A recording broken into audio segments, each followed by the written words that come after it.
o agronegócio sustenta a balança comercial brasileira porque é o principal setor exportador, mais ou menos, né? Porque ao mesmo tempo que eles exportam e aí atraem dólares, toda a dinâmica de produção depende de monopólios estrangeiros, que também é comprado em dólar, né? Porque nada é produzido no Brasil, da cadeia produtiva do agronegócio. Então o dólar entra por uma ponta e sai por outra. Aqui ele perdeu a linha. Aqui eu acho que aqui eu acho que foi a pior comparação que ele fez no podcast, tá? Pessoal, de antemão, quero deixar bem claro para vocês não se acostumarem com esse tipo de conteúdo aqui de React, tá? Pelo menos não sobre temas polêmicos como esse aqui do Jones Manuel, que eu vou comentar aqui, dar uma entrevista dele no Flow. Porque eu acho que tem espaço pra gente falar de coisas muito mais interessantes, que agrega muito mais do que a gente ficar rebatendo esses temas polêmicos, né? Mas assim, vou ser bem sério com vocês, tá? É muito chato, cara, a gente passar por todo esse perrengue que a gente passa trabalhando no campo, né? Faça chuva, faça sol, a gente tá lá ralando e botando as coisas pra rodar e chegar em casa e tomar um ataque desses gratuito, né? A gente abre na internet e tá só isso aparecendo na internet, alguém atacando nossa atividade que a gente ralou aí, tá ralando por anos para poder sustentar a família. Então assim, eu sei que tem muitos influenciadores e produtores rurais que já comentaram o assunto.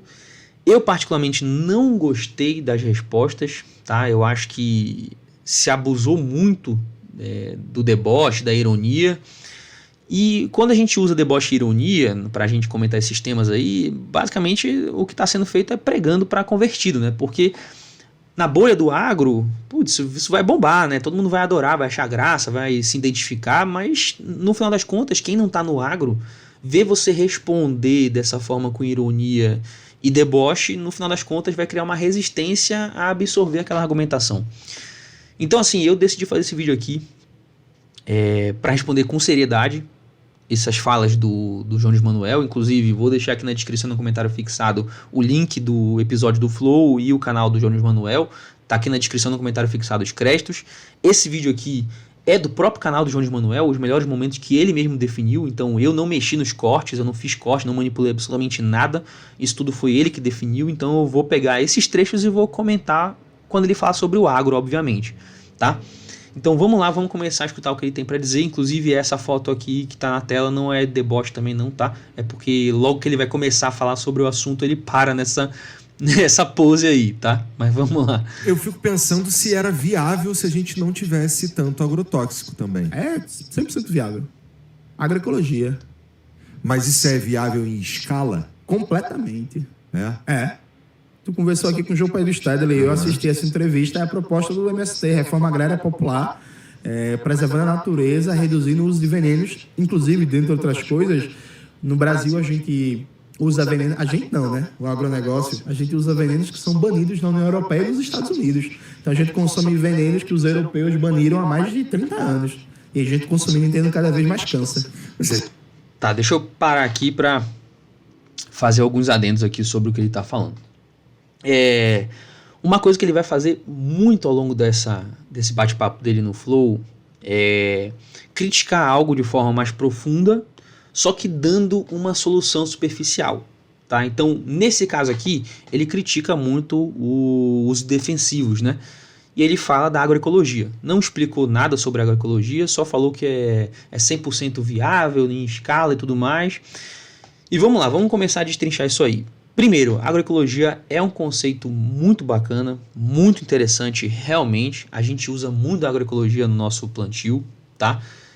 Eu acredito sim que eu sou um defensor de que a agroecologia é sim o futuro da agricultura, tá? Para quem não entende um pouco sobre a agroecologia, pessoal, algumas práticas da agroecologia, porque ela é muito extensa, né? Um conceito muito amplo, mas quando ele diz respeito à substituição de defensivos agrícolas na agroecologia, você vai entrar no tema de biofertilizantes e bioinsumos, tá? E o que acontece? Esses biofertilizantes e bioinsumos, o que contém neles? Qual é a lógica deles? É você multiplicar micro-organismos eficientes, tá? Que existem na natureza, tá? Que inclusive a gente consegue capturar eles na mata nativa e trazer para as áreas de lavoura para você reconquistar o equilíbrio daquele ecossistema, daquele ambiente, tá? de tal forma que você consiga suprimir patógenos, né, pragas e doenças que venham a atacar a lavoura, tá? Porque na mata nativa a gente não vê esse tipo de dinâmica acontecendo. Lá é um ambiente em equilíbrio, tá? Então, esse uso de biofertilizantes é muito interessante, tem crescido muito o interesse disso entre os produtores rurais. Não é à toa que recentemente aprovou, eu não lembro agora quais são as informações da legislação, mas regularizou aí o uso a produção, na verdade, de biofertilizantes on-farm direitinho, e isso aí, graças a Deus, foi aprovado, porque é muito interessante a produção de biofertilizantes on-farm. Nós fazemos de forma bem artesanal, mas nós fazemos, né? Então, o conceito de agroecologia é muito interessante. E no mundo das ideias, tá? No mundo das ideias, é uma forma de você substituir 100% o uso de defensivos agrícolas, tá? Pode ser usado em escala, como ele falou? Pode.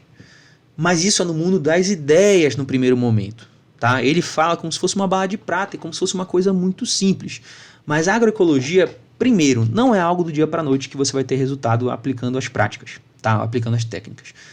É uma coisa de médio para longo prazo, tá? Por quê? Porque você tem que, como eu falei, trazer a dinâmica da mata nativa e recuperar aquele equilíbrio da sua lavoura, do ambiente da sua lavoura. Então isso não é uma coisa do dia para a noite, tá? É uma coisa que demora muito para você fazer. Fora que as técnicas também elas são bem trabalhosas, que é você fazer a captura dos micro-organismos eficiente, você fazer a multiplicação deles da forma correta, você fazer técnicas de adubação orgânica, complementação da matéria orgânica, tá? Então não é nada simples como ele está sugerindo, certo? Inclusive, quando a gente traz para uma agricultura do Brasil, né, a escala brasileira de agricultura, que a gente alimenta bilhões de pessoas, né, não dá para a gente tratar dessa forma tão simplista. Tá? Existem muitos desafios ainda que a agroecologia precisa superar para que a gente consiga realmente aplicar ela numa escala dessa forma. Já tem se avançado nisso? Tem sim. Tem muito avanço já nisso, em estudos, em profissionais que estão trabalhando nesse assunto, mas ainda é algo que precisa de muito estudo, muito investimento, muito aperfeiçoamento, principalmente quando a gente fala de estrutura e de técnica, tá? De captura, de multiplicação dos micro-organismos, né? De estrutura para a gente poder produzir isso na fazenda, porque quanto maior a fazenda, maior a estrutura para produzir, e você não pode sacrificar a qualidade disso, tá? Então, não é uma bala de prata. E eu garanto para vocês, pessoal, que se tivesse uma bala de prata, para do dia para a noite, nós produtores largarmos os defensivos agrícolas, eu garanto para vocês que todo mundo largava do dia para a noite esse negócio. Porque pra gente, pessoal, a gente não tem prazer nenhum de usar defensivo. Nenhum. Na verdade, assim, é um pé no saco você ter que ficar comprando defensivo para poder fazer aí, para você ter uma produção. É um pé no saco. Tá? Você diminui sua margem, muitas vezes você tem alguma surpresa de alguma praga que aparece, alguma doença que aparece lá e você não tem um defensivo na sua região, aí você fica vendo suas plantas definhando, sua produção indo embora porque você está dependente disso. Então ninguém tem esse prazer de usar defensivos, tá? Ninguém tem esse prazer de ficar pulverizando coisa na área dessa forma. Então assim, esse ponto eu queria deixar bem claro, tá? Ele usa o MST como base para falar sobre o assunto, que é uma proposta do MST, mas assim, não é base para a gente falar de escala, né, de sucesso de uma prática agronômica em escala, né, porque o MST ele produz um percentual ínfimo do valor bruto de produção agropecuária do Brasil. Então, como é que a gente vai usar ele para justificar uma técnica e confirmar que a gente consegue usá-la em escala, sendo que a produção do MST não é em escala? Então, assim, esse tema aí eu acho que ele forçou um pouquinho a barra, essa parte eu acho que ele forçou um pouquinho a barra, né, para exaltar um pouco o trabalho do MST. Inclusive essa questão da reforma agrária aí tem temas ali que são bem espinhosos, né? Ele fala muito aí sobre, nessa reforma agrária, eu fui atrás para dar uma olhada, desocupação de ocupação de terras, desapropriação de terras, coletivização da terra. Então, assim, eu acho que ele aproveitou a brecha ali para falar um pouquinho do MST, puxar um pouquinho o saco pro lado do MST, mas uma argumentação, no meu ver, vazia, não cabia isso como argumentação para justificar que a agroecologia ela é sim uma técnica que pode ser usada em escala, tomando como base o MST. Não faz sentido, tá? Mas ele ainda complementa a questão de defensivos falando que a gente usa defensivos que são proibidos em outros lugares como Estados Unidos e Europa. Então, vamos lá. Primeiro de tudo, ele tem que definir agora, né, se ele vai tomar os Estados Unidos e a Europa como base, como parâmetro realmente de comparação, né, como um exemplo aí a ser seguido na agricultura, né? Se ele fizer isso, já ele vai cair numa contradição muito grande, porque eu já vou explicar sobre essa questão da proibição dos defensivos, mas eles não têm nenhum tipo de área de preservação permanente, por exemplo, esses países, eles produzem até, se pudesse, produziam dentro do rio, porque não tem nenhum tipo de limitação para você produzir às margens do rio igual nós temos. Inclusive, diga-se de passagem, as cidades podem construir prédios, né, na beira de rio, e a agricultura não pode produzir na beira de rio, né? Enfim. Então, assim, ele tem que definir isso, tá? Se eles não são base, aí essa argumentação dele ficou inválida. Se eles são, já ele acaba entrando em contradição. Então, eu acho que ele aproveitou o momento e não pensou nessas consequências. Mas, explicando agora a questão da proibição de defensivos, cara, assim, nós temos aí uma comparação de Brasil, que é um país tropical, bioma amazônico, bioma do Cerrado, e nós temos os países da América do Norte, como os Estados Unidos e os países da Europa, né, que estão num clima mais temperado, que tem outros biomas e outra biodiversidade ali. Então é o seguinte, o que acontece nessas aprovações de defensivos? Se você tem um defensivo que é interessante agronomicamente, naturalmente você acaba aprovando ele. Se ele não é interessante agronomicamente falando, você não tem por que aprovar ele. E o que caracteriza esse interesse agronômico? É ele ser viável para ter alguma utilidade naquela região, naquele bioma, para aquela cultura. Então, por exemplo, se aqui nós temos pragas que lá eles não têm, naturalmente nós vamos ter defensivos aprovados aqui que lá é desnecessário. E vice-versa, tá? E vice-versa. Então, se eu tenho uma praga, se eu tenho uma doença que só ataca regiões de clima tropical, por que de achos que um órgão ambiental, um órgão do governo vai aprovar esse defensivo para um clima temperado? Não faz sentido nenhum, tá? Então, é o que acontece nisso aqui, nessa dinâmica, tá? Ele não fala sobre quais são os defensivos, então a gente não tem como argumentar também especificamente sobre eles, tá? Mas, de forma geral, essa aqui é a lógica, tá? Você tem aí uma análise sobre isso, de interesse agronômico, e com base nisso vai ser aprovado ou não, certo? Então, vamos prosseguir aqui no restante que ele vai falar. Eu acho que a gente já destrinchou bastante esses primeiros 30 segundos de entrevista. A gente entrar nessa aqui de coisas que a gente precisa, que vem de fora, que pra gente funcionar aqui minimamente, aí a gente vai ficar a noite inteira aqui. Por exemplo, o Trump tá perturbando lá porque a gente compra coisa da Rússia lá, fertilizante, né? O que é muito interessante, porque assim, as coisas que a gente exporta, o agro move o Brasil, né? Esse é uma parada, é o moto dele, da propaganda. E é interessante que para o agro mover o Brasil de certa forma, a gente precisa de coisas que vêm de fora. A gente precisa do fertilizante. Por que a gente não produz aqui o tanto que a gente precisa? Bicho, o agronegócio, ele é um grande engodo, uma grande mentira, né? Porque, repare, a gente importa 85% dos fertilizantes que consome, a gente importa as máquinas e equipamentos, a gente importa até as sementes, a gente importa os agrotóxicos, por aí vai. Só para tu ter uma ideia... A gente só tem o chão. A gente só tem o chão e... Tá, deixa eu fazer um pequeno ponto aqui, antes da gente seguir, porque essa parte do chão é interessante.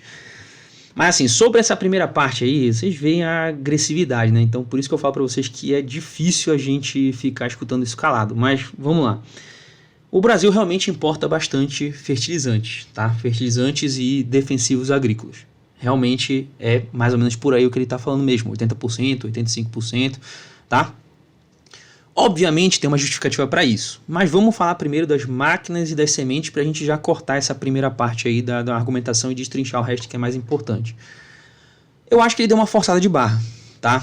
Falar que a gente importa máquinas agrícolas, provavelmente importa algumas, tá? Mas o parque industrial de máquinas agrícolas no Brasil já é desenvolvido há décadas. A gente tem várias fábricas no Brasil que já estão fazendo aí mais de 50 anos aqui no país, tá? E, inclusive, recentemente tiveram aí investimentos de centenas de milhões de outras marcas para desenvolver fábricas aqui também, tá? Então, assim, hoje, eu até busquei os números disso aí, depois eu vou citar eles aqui, que eu tenho que pegar minha colinha para poder falar, que eu não lembro agora de cabeça quais são todos os números. Uma das coisas que a gente menos importa são máquinas agrícolas, tá? Comparado a esses outros tópicos que ele falou, de fertilizantes, defensivos, sementes e máquinas agrícolas, é um dos menores, tá? Então ele deu uma forçadinha de barra aqui, porque para aproveitar o embalo que ele está falando sobre a dependência do agro, né, sobre esses insumos externos, ele deu uma forçadinha de barra aqui, tá? Agora, sementes é o seguinte, sementes ele também deu uma forçada de barra, tá? Porque o Brasil hoje, ele ainda importa algumas sementes, a grande maioria de flores e hortaliças, tá? Flores eu acredito que seja para ornamentação, né? E para talvez esqueci o nome que chama, rapaz, agora. A indústria farmacêutica, enfim, tá? Vamos lá. Então, mas o Brasil, ele é um dos maiores exportadores de sementes. Tá? O Brasil produz sementes de várias culturas e ele é um dos maiores exportadores disso, tá? Então, assim, ele deu uma forçadinha de barra aqui. Eu, sinceramente, vou falar a verdade para vocês, não vejo uma coisa ele falar aqui sobre importar sementes, alguma coisa, sabe, ruim, porque, para ser bem sério com vocês, se a gente colocar na ponta do lápis aqui, se nós não tivéssemos essa característica, se nós não trouxéssemos em algum momento, nós não tivéssemos essa característica, não tivesse essa dinâmica de importação, a gente não teria, de semente, por exemplo, de algumas culturas, a gente não teria, por exemplo, laranja, pitaia, melancia, mamão, abacate. Todas essas culturas aí que eu estou falando, elas não são nativas do Brasil, tá? Então, a gente trouxe elas para cá. E qual é o problema de tê-las aqui? Qual é o problema da gente importar essas sementes no primeiro momento? Não vejo problema nenhum, para ser bem sincero com vocês, tá? Mas a verdade é que o Brasil já se distanciou muito dessa dinâmica. Hoje o Brasil é um dos maiores exportadores de semente para o mundo, tá? Então, eu acho que ele aproveitou o embalo. Olha, tem um pouquinho de importação daquilo ali, mas comparado ao total dos outros pontos que ele falou, não é tão significativo assim, tá? Agora, sobre fertilizantes e defensivos. Vamos lá, que são realmente pontos significativos na nossa balança, tá? Primeiro de tudo, a gente tem que entender como é que esses fertilizantes são produzidos, tá? E o que acontece? Ele vai falar de agrotóxicos, fertilizantes químicos, mas vamos explicar um pouco melhor esses tópicos aqui, esses termos, tá? O que acontece? O Brasil importa muito fertilizante mineral. E fertilizante mineral é um grupo mais abrangente de fertilizantes, porque dentro dos fertilizantes mineral você tem os fertilizantes químicos, tá? Por quê? O que acontece? Normalmente as matérias-primas desses fertilizantes são minérios e rochas, tá? Alguns deles são basicamente triturados e disponibilizados como produtos agrícolas. O calcário, por exemplo, o fosfato natural, são rochas e minerais triturados, tá? Que você vai lá, embala e fornece como um produto agrícola. Então eles não passam por nenhum processo químico de desenvolvimento, tá? Existem outros que também são extraídos dessas matérias-primas e passam por esse processo químico para serem formulados, tá? Então você tem os fertilizantes minerais, que o Brasil importa vários deles, tá? E dentro desses fertilizantes minerais nós temos também os químicos, beleza? Tranquilo. Então, como eu falei para vocês, a matéria-prima principal desses fertilizantes são rochas e minérios, tá? Que em vários países são abundantes, tá? A gente tem aí as principais reservas desses de rochas fosfatadas, ou fosfatássicas, eu não lembro agora como é que é o termo certo, mas ricas em fósforo e potássicas, né? Que são os principais insumos aí que a gente importa, fonte de fósforo e fonte de potássio, ou quase 80%, se eu não estou enganado, 80% delas estão contidas em 4 países, tá? 80% são provenientes de um grupo de 4 países: Marrocos, Rússia, China e Canadá, tá? 80%, certo? E onde está o Brasil nisso? O Brasil, ele tem uma quantidade grande, mas muito pequena em comparação a esses outros países, tá? Muito pequena em comparação a esses outros países, certo? Então o que acontece é o seguinte, essa quantidade que o Brasil tem disponível e a tecnologia que ele tem para poder beneficiar isso aí não atende à demanda interna do país, tá? E a demanda interna do Brasil por fertilizantes realmente é elevada. Por que ela é tão alta assim? Porque, pessoal, de forma geral, muitas pessoas até têm uma visão errada sobre o assunto, porque olha para o Brasil, vê um país que tem uma produção tão grande agrícola e acha que é porque a gente está montado aqui em solos muito férteis. E não é verdade, tá? Naturalmente, solos tropicais têm a tendência de serem deficientes em nutrientes. São solos pobres, são solos degradados. Por quê? Muito por conta da umidade, da temperatura, que lixivia nutrientes, indisponibiliza nutrientes, acelera a decomposição da matéria orgânica. Então são solos que, se você não fizer um manejo adequado, eles vão se esgotando naturalmente com uma certa facilidade, tá? Então, a demanda interna do Brasil, por que o Brasil tem uma demanda tão alta de fertilizantes? Não é porque o produtor tem um olho grande e tudo mais, ele quer produzir cada vez mais e mais e mais e mais, e ele usa cada vez mais fertilizante. Não é necessariamente por causa disso, mas porque nós já temos um solo realmente muito deficiente, que precisa de correção, precisa de complementação para você ter o mínimo de fertilidade ali. E obviamente que a gente tem também a questão do manejo sustentável, né? Não é só você empurrar fertilizante para dentro do solo, você tem que fazer um manejo sustentável de matéria orgânica e tudo mais. Mas você hoje alinha-se essas duas técnicas de manejo de matéria orgânica com manejo de fertilizante para você alcançar uma boa fertilidade, tá? A agricultura brasileira em técnica é uma das mais avançadas do mundo. E é por isso, não é porque a gente tem um solo abençoado, apesar de a gente ter um país abençoado em clima e tudo mais, um solo até relativamente bom de fazer o manejo, mas é um solo pobre. As nossas técnicas que se aprimoraram muito ao longo do tempo, tá? Então, não é à toa que tem muitos países que vêm aqui hoje para buscar tecnologia do Brasil e levar para fora. O plantio direto, por exemplo, é um desses. É uma dessas técnicas, tá?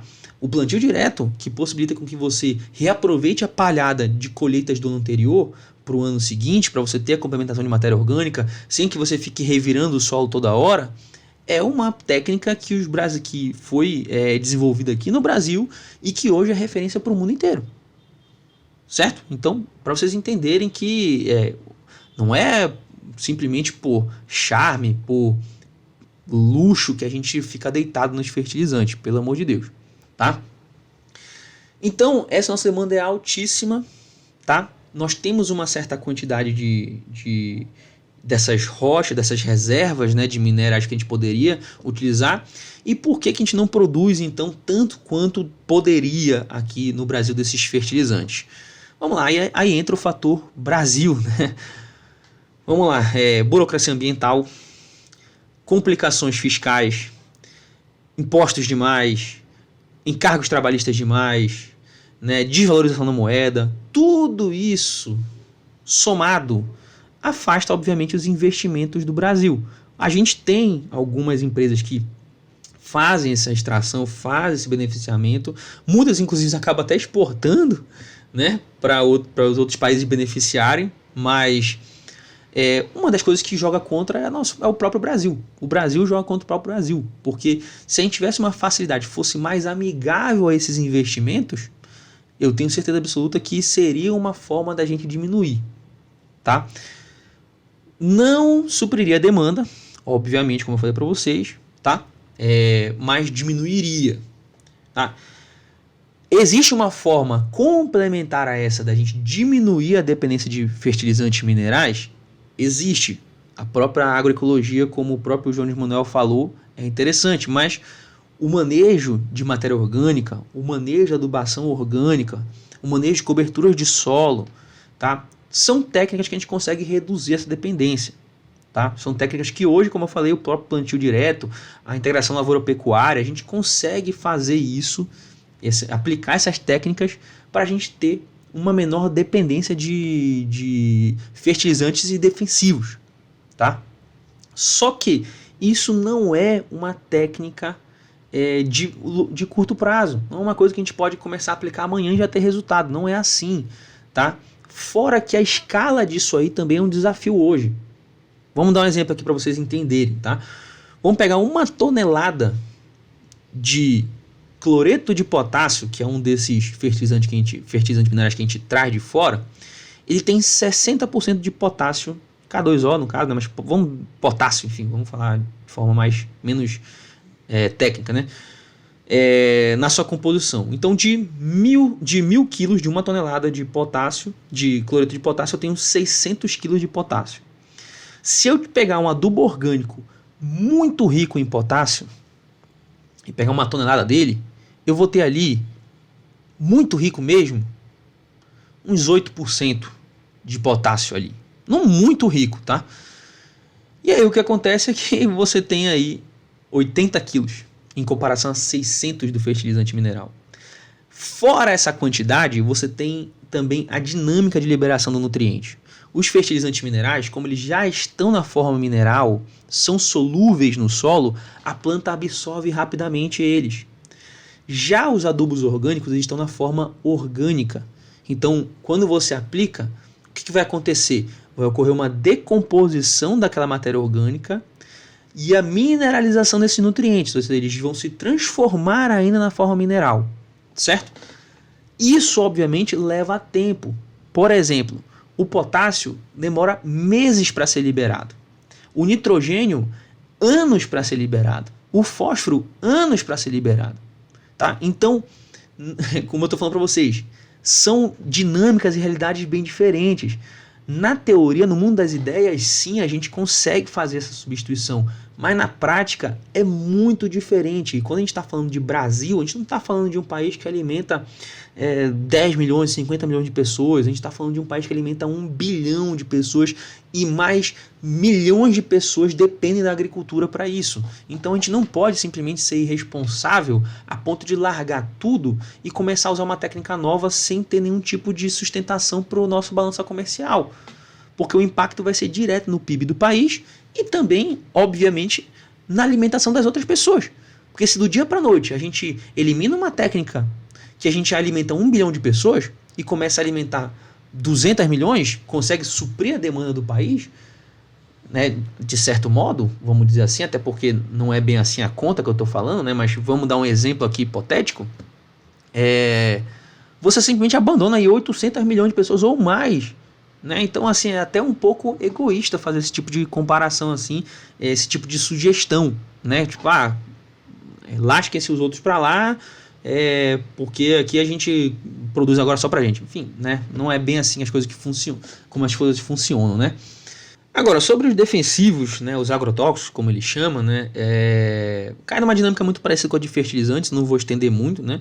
Disponibilidade de matéria-prima, tecnologia para produção, custo de produção de fora, tornam as empresas, os produtos de fora mais competitivos e a gente acaba tendo que importar porque para a gente compensa, né?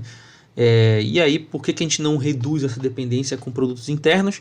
Por conta de tudo que eu falei, desses pontos aí que o Brasil não é um país amigável hoje para esses investimentos no setor. Então, de forma geral, né, de negócio no Brasil é um negócio complicado, quem tem negócio sabe, é muito complicado, não é para amadores não. Então, vamos dar prosseguimento aqui, que tem coisa interessante aqui que ele vai falar sobre a questão do solo. E a degradação ambiental. Vamos voltar um pouquinho só para você lembrar. A gente só tem o chão. A gente só tem o chão e a degradação ambiental. Então, a grande vantagem do agronegócio brasileiro é que o que os economistas chamam de externalidade. Ou seja, você vai fazer uma grande plantação de soja.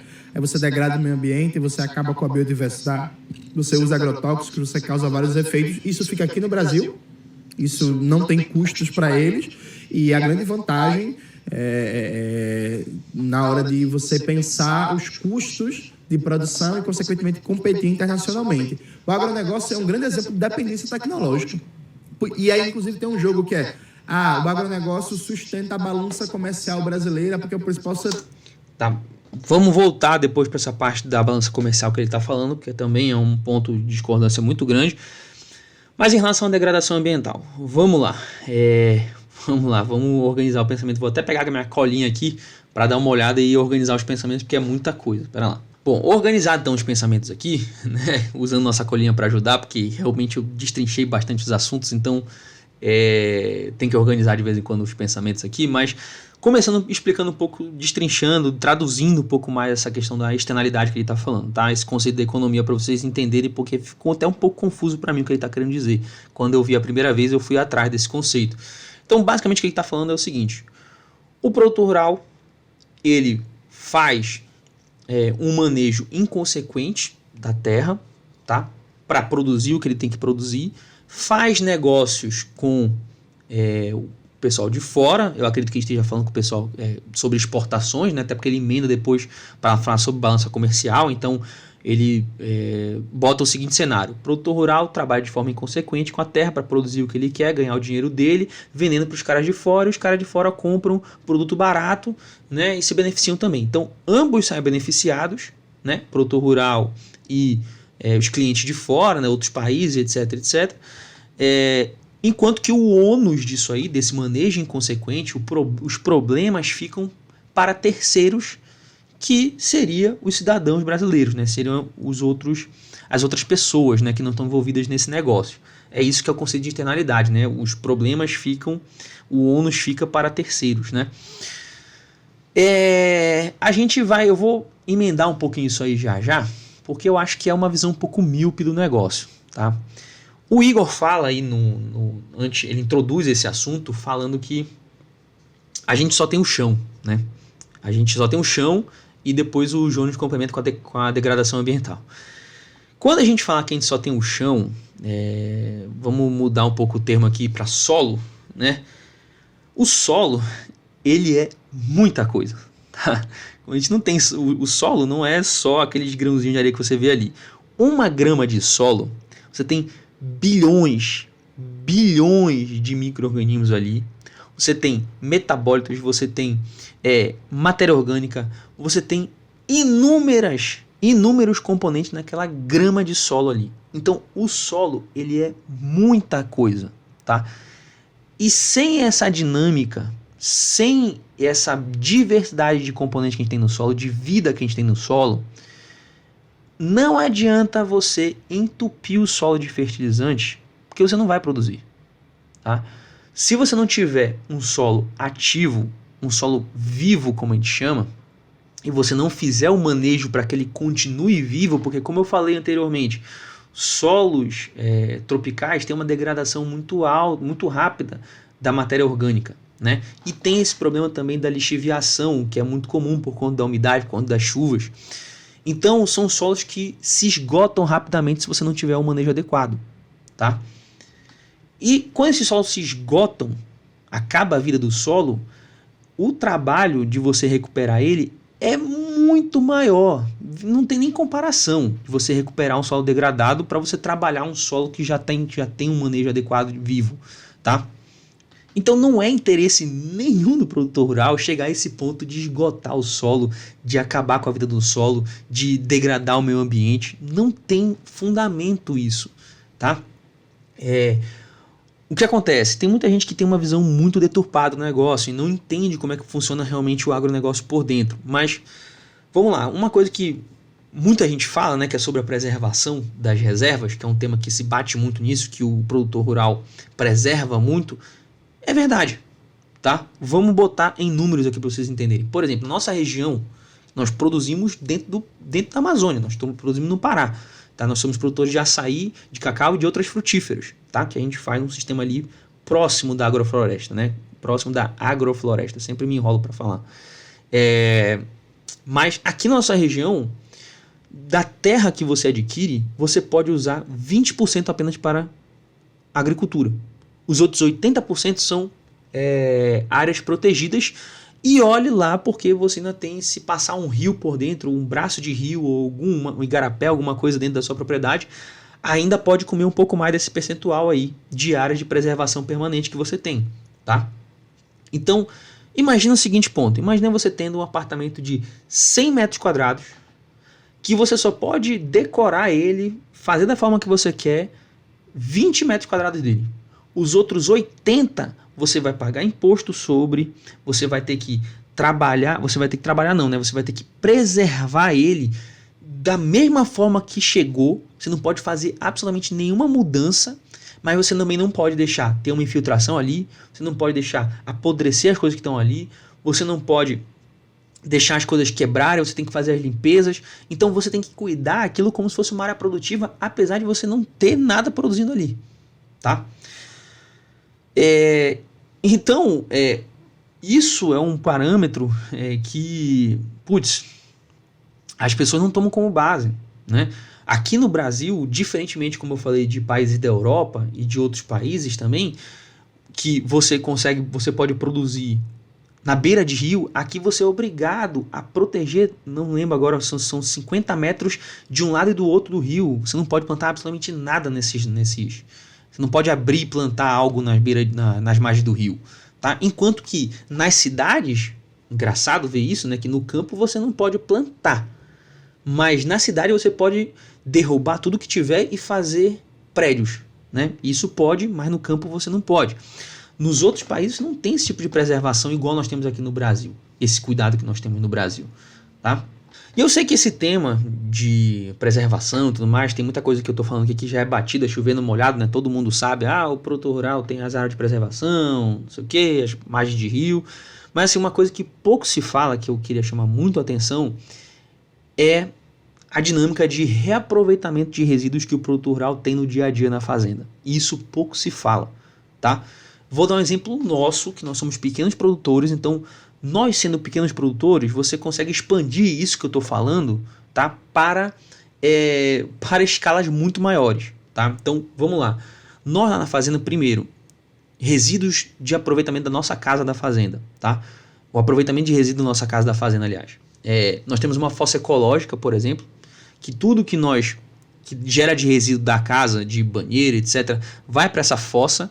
Dessa fossa é decomposto aqueles resíduos e tem bananeiras plantadas por cima que aproveitam aqueles nutrientes da decomposição e geram alimento a partir daquilo, tá? Então, quando você vai para um prédio, para uma casa na cidade, muitos desses resíduos, desses dejetos são levados para aterros e em muitos casos, inclusive, são jogados no rio, tá? Então, só a nível de comparação, tá?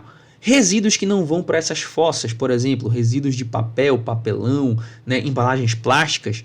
Lá na fazenda a gente aproveita isso. Por exemplo, papelão, papel, tudo que envolve celulose, a gente hoje tem reaproveitamento disso para gerar compostos orgânicos, tanto pela compostagem que a gente faz, quanto também pela gongocompostagem, que são os emboais ou piolhos de cobra que se alimentam desses resíduos e geram adubo, substrato para a gente produzir nossas mudas e para melhorar a fertilidade do nosso solo, tá? Isso tudo também hoje vai para aterros, vai para lixões na cidade, ou então ficam jogados pela rua. Lá na fazenda a gente reaproveita praticamente tudo disso, tá? O produtor rural muitas das vezes reaproveita resíduos de outras propriedades e outros negócios. Então, por exemplo, no nosso caso da fazenda, a gente coleta, por exemplo, cama de frango de granjas, que são resíduos que gerem grande quantidade nessas granjas, tá? Toneladas disso, que se não tivesse um aproveitamento pelos produtores rurais, seria despejado no ambiente também, né? Não sei para onde seria, não sei qual seria o destino disso, mas seria, não teria esse aproveitamento na agricultura que tem, que inclusive melhora a sustentabilidade, como o próprio João está falando, tá? Nós temos aproveitamento de resíduos de carvoarias, aproveitamento de resíduos de cerâmicas, cinzas de cerâmicas. Se a gente não pega lá essas cinzas de cerâmica e esses pó de carvão que são gerados em carvoarias, eles ficam largados ali no meio ambiente. E fica largado mesmo, porque eu já vi pilhas e pilhas de cinzas, pilhas e pilhas de pó de carvão largados. A gente vai lá, pega isso e aplica no nosso plantio, porque tem serventia pra gente. Aqui na nossa região, aqui no Pará, tem muita batidinha de açaí, né? Loja de açaí, que gera como resíduo os caroços de açaí depois que eles são despolpados. E fica lá na cidade largado. Às vezes vira o dia aquele negócio largado ali, que dá rato, dá barata, dá várias pragas aí, fora o mau cheiro no meio da cidade. Tudo isso pra gente tem serventia, porque a gente usa esses caroços de açaí, eu tenho até vídeo falando sobre isso, triturando e usando no plantio. Tá? Então o produtor rural, ele tem um nível de aproveitamento desses resíduos altíssimo, altíssimo. Enquanto que na cidade, primeiro, quando você tem um aproveitamento disso, você nem sabe nem para onde vai, né? Porque muitas vezes você tem lá uma coleta de lixo seletivo e tudo mais, e aquilo lá você não sabe para onde é que vai, tá? E muitas vezes, aqui na nossa região, por exemplo, tem bairros inteiros com saneamento muito precário. E esses dejetos e resíduos todos vão para o meio ambiente para degradar o meio ambiente. Então, assim, o que o Jones está falando aí sobre degradação ambiental é um tema que, assim, ele ataca o agronegócio, ataca o agricultor, mas hoje o agricultor ele tem um perfil muito mais preservacionista, vamos dizer assim, e sustentável do que a média da população fora do campo. Tá? Eu digo assim, com muita segurança, que é muito mais. Eu sinceramente acho que falta um pouco de autorresponsabilidade, porque assim, eu tenho casa aqui na cidade e tenho uma casa fazenda no campo, né? Eu acho que falta autorresponsabilidade para o cidadão urbano, para ele entender que realmente o que ele vive de consequências ambientais é muito mais reflexo dos descuidos dele no dia a dia do que um efeito do campo, tá? Muitas das vezes, inclusive, nós do campo vamos até a cidade buscar esses resíduos que são valiosos para a gente para poder fazer esse aproveitamento lá na propriedade, tá? Então, assim, essa questão da degradação ambiental é um discurso que pega, né, e tudo mais, mas assim, eu acho, e com todo respeito ao Jones, não é um ataque a ele, mas eu acho que generalizando um pouco, eu acho que é uma acusação um tanto quanto hipócrita, tá? Um cidadão urbano apontar o dedo para um cidadão no campo e falar que ele é responsável pelas consequências climáticas e tudo mais que ele vive, tá? Enquanto que dejetos são despejados no rio, enquanto que prédios são levantados na beira de rio, né? Lixo está pela rua que não é aproveitado, enfim. Então, esse tema aí da degradação eu acho que é sensacionalista demais e assim, sem fundamento para poder ser destrinchado aqui, né? Exportador, mais ou menos, né? Tá, vamos voltar aqui para falar da balança, né? Brasileira, porque inclusive tem um jogo que o agronegócio sustenta a balança comercial brasileira porque é o principal setor exportador, mais ou menos, né? Porque ao mesmo tempo que eles exportam e aí atraem dólares, toda a dinâmica de produção depende de monopólios estrangeiros, que também é comprado em dólar, né? Porque nada é produzido no Brasil, da cadeia produtiva do agronegócio. Então o dólar entra por uma ponta e sai por outra. Uhum. Aqui ele perdeu a linha. Aqui eu acho que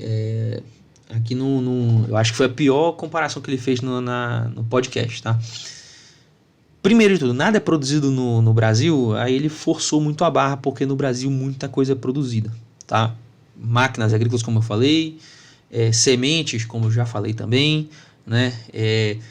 Apesar da gente importar muitos fertilizantes, ainda assim a produção de fertilizantes minerais é significativa, tem produção de fertilizantes minerais aqui e de adubos orgânicos através do reaproveitamento de resíduos. É muito significativo, é muito relevante, tá? Ração, né, produzida aqui no Brasil, né, através dos próprios grãos que são produzidos aqui e beneficiados aqui. Então, assim, forçou a barra, tá? Essa aqui ele forçou a barra realmente, tá? Ele falar, por exemplo, que sai elas por elas, né? A importação e a importação de insumos agrícolas com a exportação sai elas por elas, então não é bem assim que o agro ele sustenta a balança comercial brasileira. Vamos lá, vamos botar isso em números que eu pesquisei de 2024 para a gente botar em comparação, porque a gente entrar nessa onda de criticar profundamente algo e concluir superficialmente é complicado. Então, vamos destrinchar esses números? Vamos lá. Eu vou botar aqui na descrição, no comentário fixado, as fontes. Eu não vou botar na tela porque eu não quero fazer muita edição. Tô com preguiça de fazer muita edição nesse vídeo aqui, tá? Mas assim, o valor bruto de produção agropecuária do Brasil em 2024 beira os 1,5 trilhão de reais. Beira 1,5 trilhão de reais o valor de produção agropecuária bruta no Brasil, tá?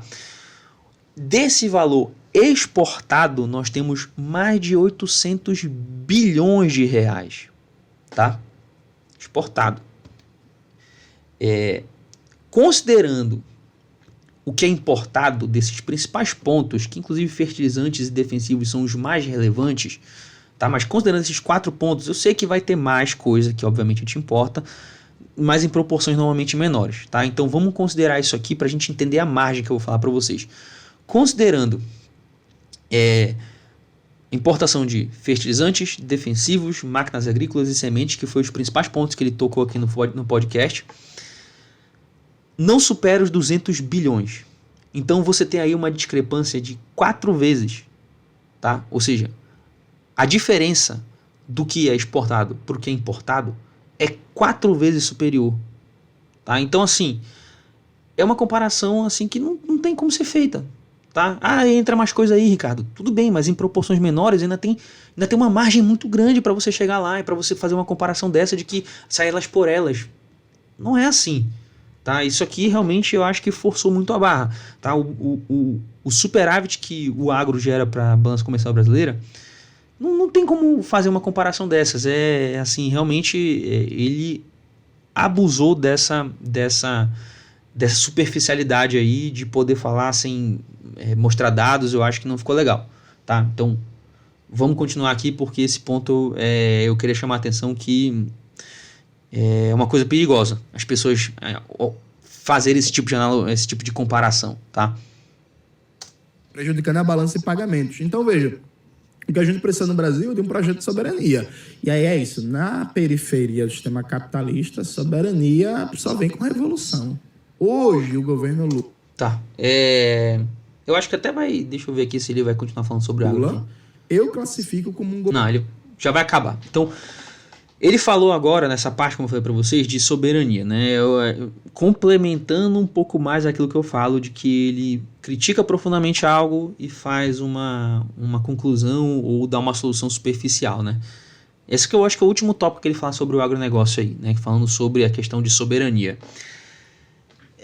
Vou ser bem sério com vocês, essa parte aí eu fiquei bem confuso, tá? Eu não sei o que ele quer dizer com soberania, né? Projeto de soberania, né? Que só vem com a revolução. Porque assim, o que é a soberania para ele? Assim, eu negociar com outra pessoa alguma coisa que eu preciso, significa que eu sou submisso a ela, ou eu estou perdendo minha soberania para ela?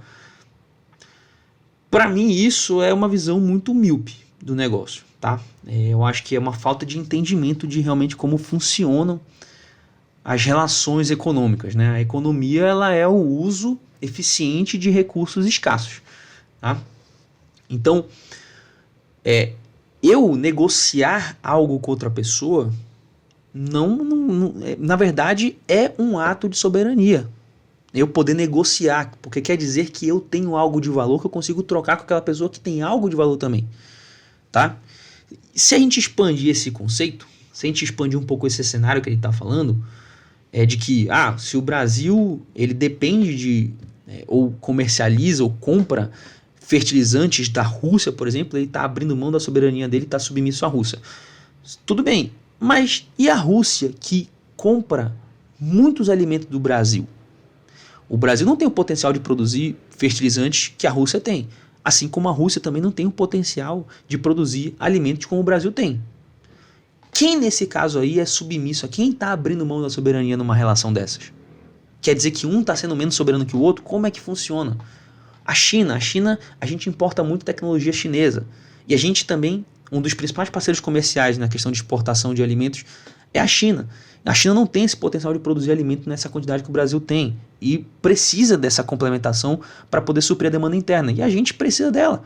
Então, quem está sendo submisso a quem no final das contas? Né? Quem está sendo submisso a quem?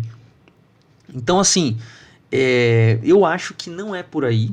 Tá? Se ele está levando para esse lado, querendo fazer esse tipo de comparação de que se o Brasil depende de fertilizantes de fora, ele é submisso, perde a soberania. Cara, eu acho que é uma visão muito míope para dizer, para ser bem sincero, e também para ser respeitoso, tá? Eu acho que é o contrário. Eu acho que países que conseguem negociar, conseguem fazer trocas, na verdade são soberanos, porque para mim submissão é, por exemplo, o que acontece na Europa com alguns países que são 100%, e existem países 100% dependentes do gás natural da Rússia. Tá? Bulgária, por exemplo, se não estou enganado, Polônia, Eslováquia, tem alguns países que são 90% dependentes do gás natural da Rússia, e isso gera um desconforto muito grande na Europa. Então, assim, isso, quando você não tem algo de valor para ter esses negócios, para fazer esse tipo de comercialização, aí sim você se torna refém e você não tem mais soberania. Você não tem mais a sua independência realmente para poder negociar. E assim, o Brasil compra muito da Rússia? Compra. É um percentual relevante? Mas o Brasil compra... Putz, se eu for abrir aqui para vocês a minha colinha, deixa eu abrir minha colinha aqui para mostrar para vocês. Olha a quantidade de países de que o Brasil compra fertilizante. Rússia, China, Marrocos, Canadá, Estados Unidos, Catar, Bielorrússia, Omã, Arábia Saudita, Argélia. Olha essa lista aqui. Tudo bem, como eu falei para vocês, que a Rússia tem um percentual muito relevante de 23%, tá? Mas você tem aí Marrocos, China, Canadá, que tem percentuais também extremamente relevantes aí para comercialização. Isso, querendo ou não, pulveriza o risco. Isso é interessante, você ter essas relações diversificadas. Porque em algum momento, por exemplo, foi perto da guerra, em que teve esse problema diplomático ali, que teve que ser resolvido com a Rússia, você tem outras alternativas para sair. Já nesses outros países que dependem da Rússia, no caso do gás natural, eles ficam totalmente reféns porque não tem para onde correr. Não tem para onde correr, eles dependem até dos gasodutos da Rússia. Tá? Então, assim, ele fala sobre soberania, mas eu não entendi o ponto que ele quer chegar sobre isso. Se eu tivesse que arriscar, e sem querer botar palavras na boca dele, mas eu acho que assim, ele trocou o termo aí, né? Eu acho que ele queria falar sobre autossuficiência e ele falou sobre soberania. Eu acho que o caminho que o discurso dele está tomando é mais sobre autossuficiência, do país não depender de outros países, em vez do país ser soberano sobre outros países, né? Enfim. Assim, autossuficiência, vamos expandir sobre esse tema, né, da autossuficiência, apesar dele não ter falado exatamente sobre isso, mas soberania eu não vejo sentido, como eu já expliquei. Eu acho que a autossuficiência é uma conversa um pouco diferente, né? Mas assim, é um conceito muito bonito, é muito interessante de pensar que a gente pode ser autossuficiente, né, não depender de outros países, mas hoje a realidade como ela como se estrutura a sociedade, que nós temos uma ligação muito grande entre culturas diferentes e essa ligação muito próxima acaba também criando costumes de consumo muito próximos, né? Assim, eu estou longe de ser um economista, longe de ser um filósofo para tirar conclusão sobre isso. Isso aqui é só minha opinião, tá? Mas eu acho que hoje, como está a sociedade, é muito difícil você alcançar a autossuficiência e eu acho até que é uma busca desnecessária. Porque a economia, ela é o uso eficiente de recursos escassos.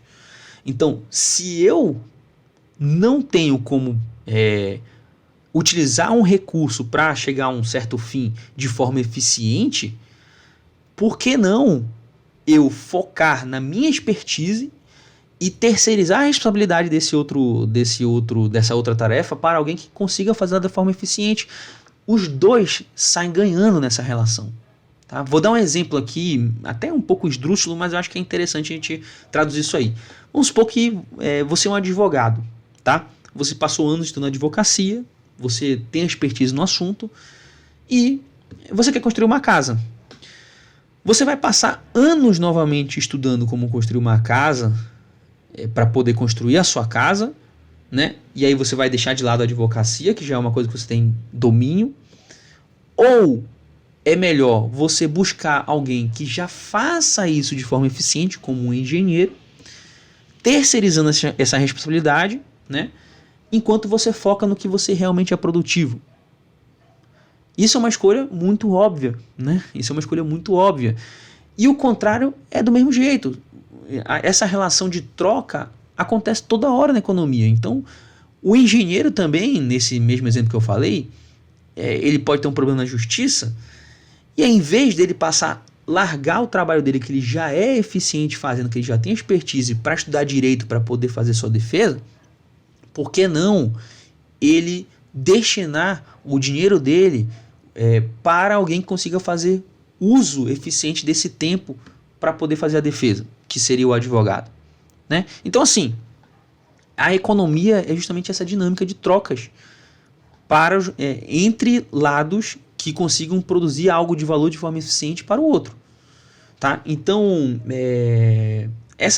esse discurso todo dele contra as importações, eu tô rebatendo aqui, mas sinceramente eu acho até assim, do jeito que está desenhada a economia hoje, do jeito que está desenhada a sociedade, um discurso um pouco vazio, porque no final das contas, se nós não temos o potencial de produzir da forma que a Rússia produz há anos esses fertilizantes, tanto por conta de matéria-prima quanto por conta de burocracia e por conta de tecnologia, por que não fazer um acordo comercial como nós temos hoje? Claro que, como eu falei, né, a gente tem que saber pulverizar o risco, né, de não depender somente de um fornecedor. Isso é uma prática ruim em todos os âmbitos da economia e de negócios, né, mas o Brasil hoje faz isso. O Brasil hoje tem vários fornecedores de fertilizantes, de defensivos e tudo mais. Então, não vejo problema nessa dinâmica. Eu não sei por que as pessoas, batem tanto nisso, que nós importamos tudo. Tem alguns pontos que poderia gerar, no final das contas, vamos dar um exemplo assim, benefícios para o país, a gente reduzir as importações, como por exemplo, beneficiamento de minérios de ferro, que a gente tem muito minério de ferro e o país é pouco industrializado, a gente não tem aproveitamento. Sim, eu acho que isso é um ponto a ser considerado. Refinarias, por exemplo, de petróleo, a gente é autossuficiente de petróleo, mas não consegue fazer o refino. Sim, também, mas no caso dos fertilizantes, por exemplo, defensivos, que a gente não conseguiria chegar no patamar dos outros por conta de barreiras realmente produtivas, extrativistas, por que não fazer esses acordos comerciais? Não sei por que essa resistência toda, né? Agora, ele fala que, no final das contas, uma revolução, acredito que seja socialista que ele está se referindo, seria uma forma de alcançar esse projeto de soberania, né? É uma outra argumentação, como eu falei, né? Muito superficial, que ele faz uma crítica profunda e não faz uma conclusão na mesma profundidade, né?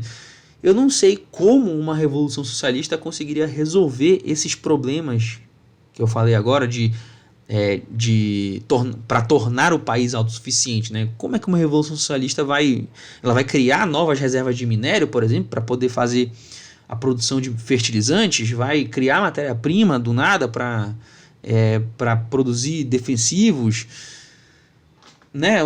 O que tornaria a adubação orgânica, o trabalho de manejo orgânico mais eficiente, né? Como é que isso seria? Não faz assim, ele não destrincha isso aí. Fica muito vago, então é muito fácil a gente chegar lá e soltar esse tipo de argumento vago numa discussão, tá? Ainda mais no caso do Flow, que não tem alguém para contestar, né? Nesse caso aí, que não está fazendo modelo de debate, o Igor está só lá questionando e tentando desenvolver o raciocínio dele, né? Então, assim, eu não entendi muito bem o ponto que ele quer chegar, mas, ao mesmo tempo, com que base ele diz que uma sociedade socialista, uma revolução socialista vai levar a gente a essa maior eficiência ou essa autossuficiência, sendo que não existe nenhum exemplo bem sucedido disso. Como eu sei que sempre que a gente fala sobre esses assuntos, esses exemplos socialistas, eles sempre criam uma argumentação de que não são exemplos fidedignos, que não eram países socialistas, que eram países, neoliberais e tudo mais, né? Enfim, que deturparam as ideias do socialismo.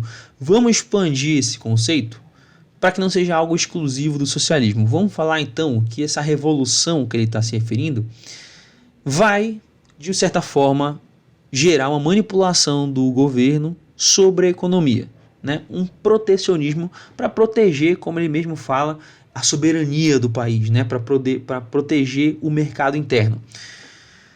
Exemplo de manipulação da economia pelo governo, também não faltam catástrofes, né? Exemplos catastróficos, né? De tabelamento de preços. Aqui no Brasil a gente viveu, por exemplo, isso.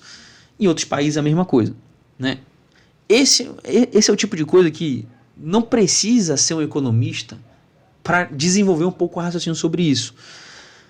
Vamos lá. Se nós temos um produto, vamos dar um exemplo, o leite, a gente sabe que para produzi-lo nós temos N outros insumos que são necessários, tá?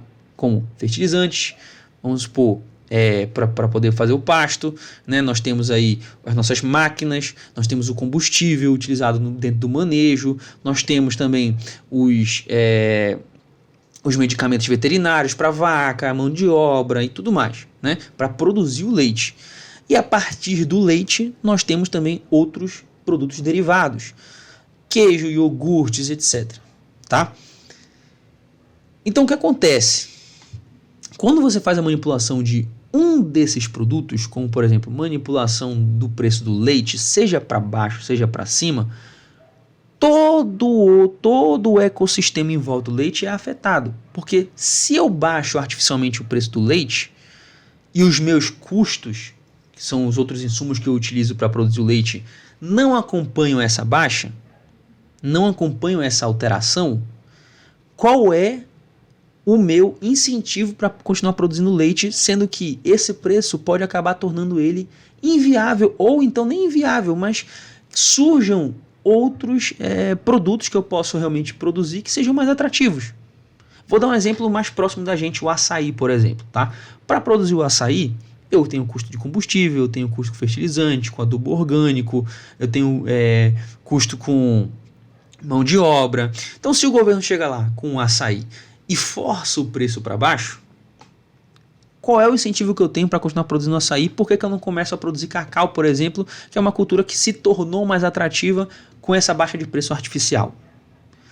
O governo ou vai ter que subsidiar essa produção de açaí para cobrir, por exemplo, possíveis prejuízos que eu tenha para a conta fechar e para não parar de produzir, tá?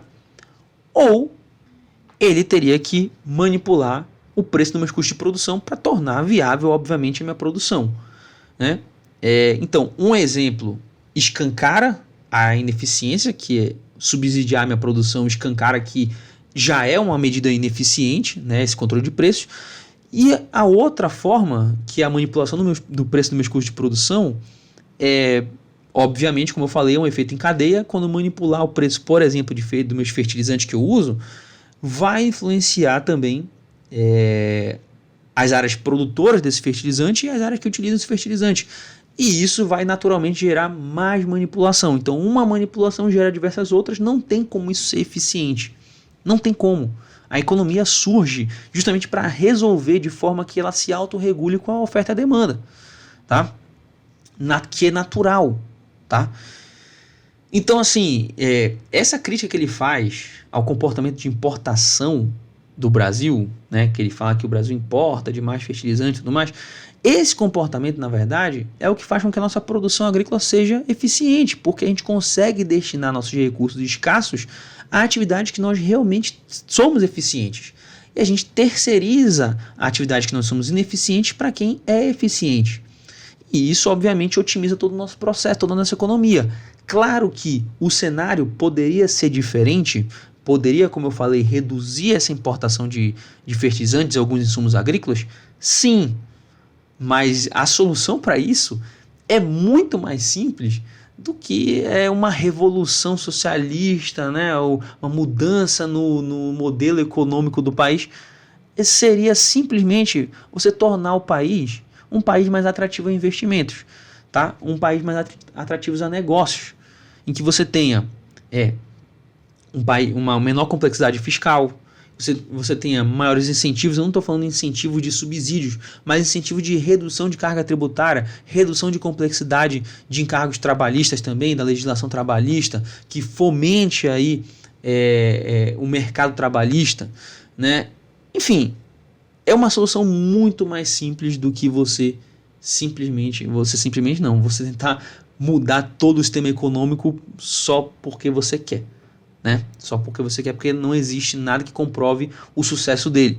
Não existe um exemplo bem sucedido, e falar que os exemplos fracassados foram fracassados porque foram sabotados por outras ações, por exemplo, Cuba, por conta das sanções dos Estados Unidos e tudo mais, não valida o contrário. Tá? Você falar que de alguma forma os Estados Unidos sabotou o projeto de Cuba não quer dizer que daria certo sem isso, né? Então, assim, são críticas profundas, vamos dizer assim, conclusões superficiais. Então é muito fácil chegar num podcast como esse, o Flow, que tem alcance nacional, até mundial, né?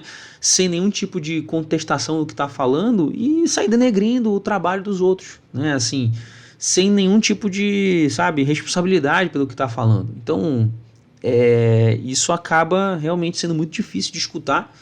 Eu vim fazer esse vídeo aqui para deixar meus 10 centavos, não sei até que ponto isso aqui vai ser algo relevante, como foi essa declaração dele, como foi essa conversa dele. Espero que os produtores que estejam vendo compartilhem isso com outras pessoas, porque, como eu falei, esse aqui foi uma argumentação com seriedade que eu tentei fazer.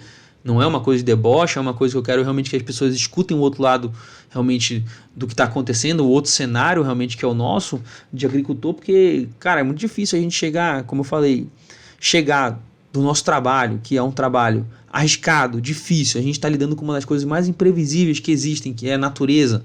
Tá? Talvez a coisa mais imprevisível que existe, sim, que é a natureza, né? É um risco intrínseco que a gente tem, que é elevadíssimo.